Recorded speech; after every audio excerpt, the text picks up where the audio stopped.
बाबा के भक्त उसके ऐसे कई तथाकथित चमत्कारों में फंसकर अपनी जिंदगी को बर्बाद कर रहे हैं।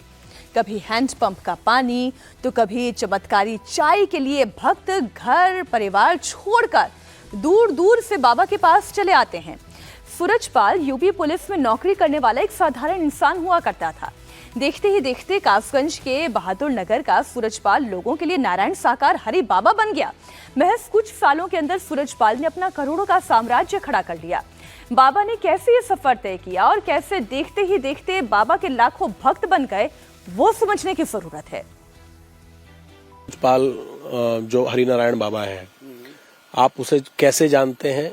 कब से आपकी मुलाकात है? कितने साल काम किया उसके साथ? देखिए, मैं उनको बचपन में, मेरा उम्र खड़ी है, मैं सन 1966 से वो अच्छी तरह जानता हूँ।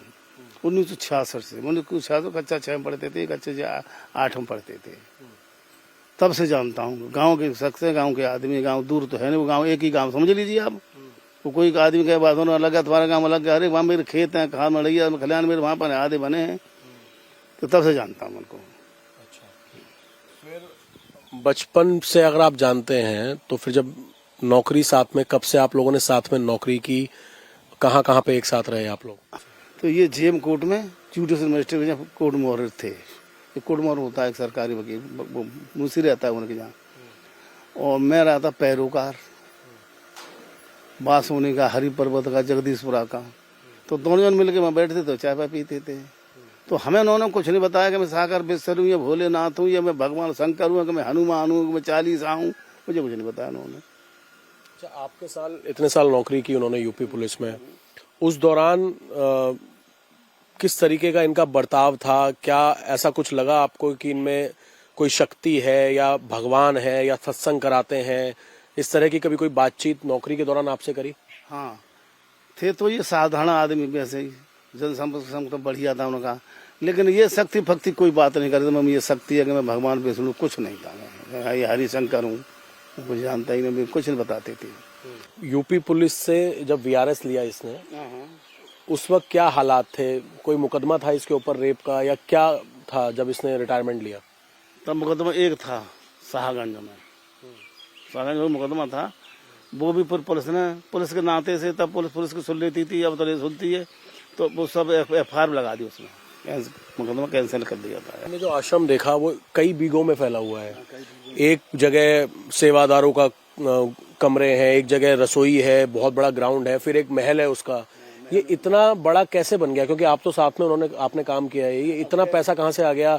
इतना बड़ा नाम कैसे हो गया इसका? अब कैसे आ गया, कैसे उन्होंने बनाया है, ये तो पता नहीं मुझे। और उस हॉल में जो है उसमें ताला लगा, तो खोल नहीं पाओगे, कोई तो खुलता ही, ताला खुलता ही नहीं। वो लगाए वहाँ सेवादार 2 लठधारी खड़े होंगे, लठ लाए पड़े पिंक कलर वाले। इस आश्रम में आपने अपनी आंखों से क्या देखा? कौन लोग आते हैं, क्या होता है यहाँ? अब कौन को वहाँ तो आश्रम में तो सभी प्रकार के आदि जाते थे सभी प्रकार के। वह इतना मैंने देखा, नाच मैंने खूब देखा वहाँ पे एक दिन। क्या नाच हो रहा? कौन नाचता है? क्या नाच होता है? लड़कियाँ नाचती थी, लड़कियाँ संगीत गीत गाती थी, भाई उनके भजन गाती थी भाई में। इनकी पत्नी का क्या रोल है? इनको पत्नी का महारोल ये है भाई, औरतों को उल्टा सीधा समझाती है। कैसे समझाती जो बता दें आपको हम। अरे तुम बाबा की शरण में आइए, तुम्हें सब कुछ मिलेगा, धन दौलत मिलेगी, हारी बीमारी तुम्हारी सब खत्म हो जाएगी, ये वो भाषा बताती थी वो। अब सोचिए, अगर वाकई में धन दौलत मिल रही होती तो जितने भी भक्त हैं जिन्होंने अपनों को खोया है, जिनकी तस्वीरें इंडिया टीवी ने आपको दिखाई है, क्या एक का भी घर आपको देखकर ऐसा लग रहा था कि वो धन दौलत से परिपूर्ण घर है, या लोगों के पास अथाह पैसा आ गया क्योंकि वो बाबा सूरजपाल के भक्त बन गए हैं? ये पाखंड ही तो है, और इस पाखंड के चक्कर में 100 से ज्यादा परिवार अपनी जान गंवा चुके हैं। 2 जुलाई को हाथरस में ये भगदड़ कैसे मची और कौन कौन हाथरस भगदड़ कांड का जिम्मेदार है, पड़ताल के बाद हाथरस हादसे की जांच कर रही एसआईटी ने अपनी रिपोर्ट सौंप दी है। एसआईटी की रिपोर्ट में बड़ा खुलासा हुआ है। एसआईटी ने हाथरस हादसे के लिए सत्संग के आयोजकों को जिम्मेदार पाया है। इसके साथ ही एसआईटी ने हाथरस हादसे के पीछे किसी बड़ी साजिश से भी इनकार नहीं किया है और इसकी गहनता से जांच की जरूरत बताई है। एसआईटी की रिपोर्ट में ये बात सामने आई है कि 2 जुलाई को आयोजक मंडल के लोगों ने अव्यवस्था फैलाई थी। इसके साथ ही अधिकारियों और लोकल प्रशासन से भी भयंकर लापरवाही हुई। एसआईटी ने अपनी इन्वेस्टिगेशन में ये पाया कि सत्संग वाली जगह पर क्राउड मैनेजमेंट के पर्याप्त इंतजाम नहीं थे। अधिकारियों ने बिना जगह का मुआयना किए कार्यक्रम के आयोजन की इजाजत दे दी थी। हालांकि इस पूरी रिपोर्ट में सूरजपाल उर्फ भोले बाबा का जिक्र कहीं नहीं किया गया है। हाथरस भगदड़ कांड की जो SIT report CM Yogi Adityanath को भेजी गई है, उस रिपोर्ट में क्या क्या बातें लिखी गई हैं वो आपको बता दें। इस हादसे के जिम्मेदार तो सत्संग के आयोजक मधुकर को पाया गया है। क्राउड मैनेजमेंट के पर्याप्त इंतजाम नहीं थे, जिसकी वजह से ये भयानक हादसा हुआ और इतनी मौतें हो गई।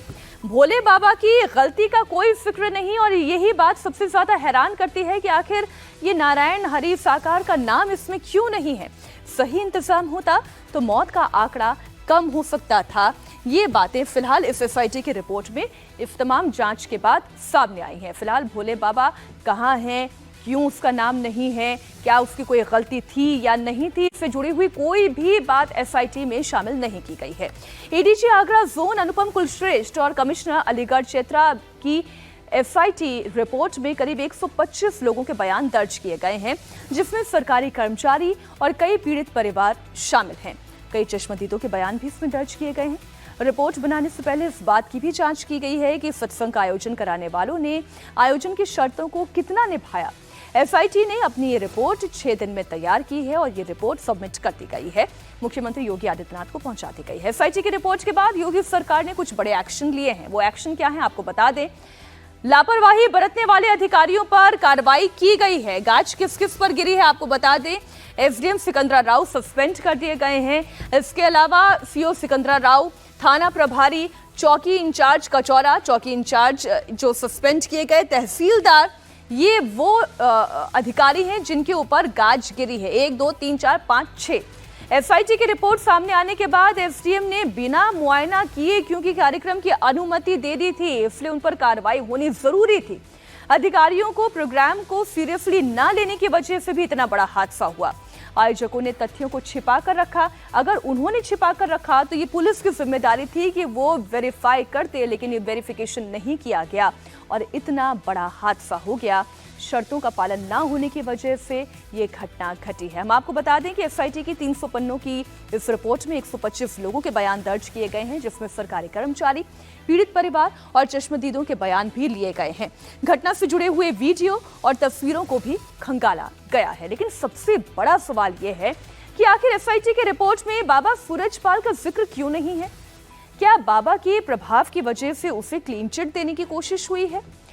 आइए एक एक करके वो तमाम सवाल आपके सामने रखते हैं, क्योंकि बाबा का असर उत्तर प्रदेश के 26 जिलों में है।